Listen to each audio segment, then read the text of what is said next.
એક સમયે બીજાપુર નામના દેશના સુલતાન ઇસ્માઇલ આદિલ શાહને ડર લાગવા લાગ્યો કે કદાચ રાજા કૃષ્ણદેવ તેના પર હુમલો કરી દેશને જીતી લેશે। સુલતાને ઘણી જગ્યાએથી સાંભળ્યું હતું કે રાજા કૃષ્ણદેવે પોતાની હિંમત અને બહાદુરીથી ઘણા દેશો જીતી લીધા હતા અને તેમને પોતાના રાજ્યમાં જોડ્યા હતા।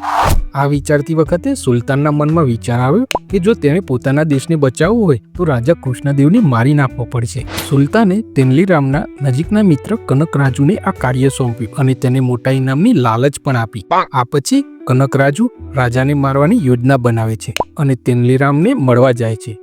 તેનલીરામ તેના મિત્રને લાંબા સમય પછી જોઈને ખુશ થાય છે અને તેના ઘરે તેનું જુસ્સાથી સ્વાગત કરે છે।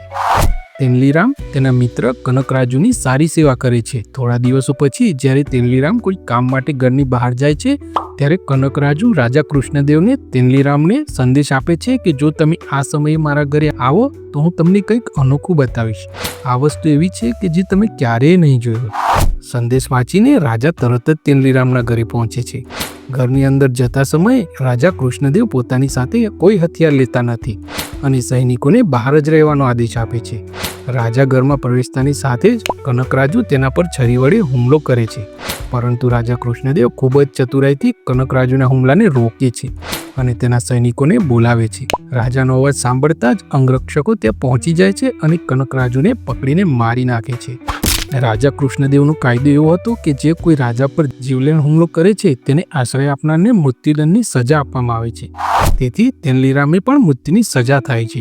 મૃત્યુદંડની સજા થયા પછી તેનલીરામ રાજા પાસેથી માફી માંગે છે, પરંતુ રાજા કૃષ્ણદેવ કહે છે, તેનલીરામ, હું તમારા માટે રાજ્યના નિયમો બદલી શકતો નથી। મને મારવાની કોશિશ કરનારને તમે તમારા ઘરમાં રહેવા દીધો, તેથી હું તમને માફ કરી શકતો નથી, પરંતુ તમને કેવા પ્રકારનું મૃત્યુ ઈચ્છો છો તે નક્કી કરવાનું હું તમારા પર છોડું છું।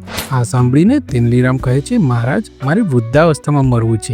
આ સાંભળીને બધા આશ્ચર્યચકિત થઈ ગયા અને રાજા કૃષ્ણદેવ હસ્યા અને બોલ્યા, તેનલીરામ, તમારી બુદ્ધિથી તું ફરીથી બચી ગયો। તો મિત્રો, આ વાર્તા પરથી એ બોધ મળે છે કે પરિસ્થિતિ ગમે તેટલી મુશ્કેલ હોય, જો આપણે સમજદારીથી કામ લઈએ તો દરેક સમસ્યાનો ઉકેલ આવી શકે છે।